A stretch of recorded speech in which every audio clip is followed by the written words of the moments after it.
بسم اللہ الرحمن الرحیم۔ السلام علیکم۔ کہا گیا اللہ کے رسول کون سا عمل اجر و ثواب میں جہاد کے برابر ہے؟ آپ صلی اللہ علیہ وسلم نے فرمایا تم لوگ اس کی طاقت نہیں رکھتے۔ صحابہ نے 2 یا 3 مرتبہ آپ صلی اللہ علیہ وسلم کے سامنے یہی سوال دہرایا۔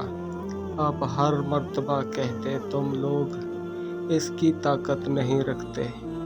تیسری مرتبہ آپ صلی اللہ علیہ وسلم نے فرمایا اللہ کے راستے میں جہاد کرنے والے کی مثال اس نمازی اور روزہ دار کی ہے جو نماز اور روزے سے نہیں رکتا۔ یہ دونوں عمل مسلسل کرتا ہی چلا جاتا ہے یہاں تک کہ اللہ کی راہ کا مجاہد واپس آ جائے۔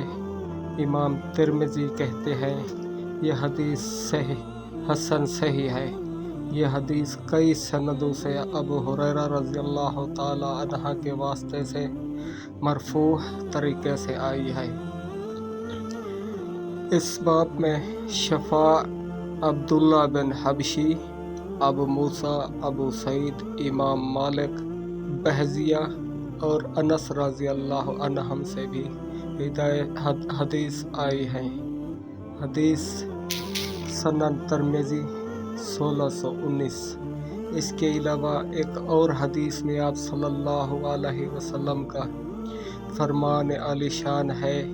رسول اللہ صلی اللہ علیہ وسلم نے فرمایا اللہ عز و جل فرماتا ہے اللہ کے راستہ میں جہاد کرنے والے کا ضامن میں ہوں۔ اگر میں اس کی روح قبض کروں تو اس کو جنت کا وارث بناؤں گا، اور اگر میں اسے اس کے گھر واپس بھیجوں تو اجر یا غنیمت کے ساتھ واپس بھیجوں گا۔ امام ترمذی کہتے ہیں یہ حدیث اس سند سے صحیح غریب ہے۔ سنن ترمذی حدیث نمبر 1620۔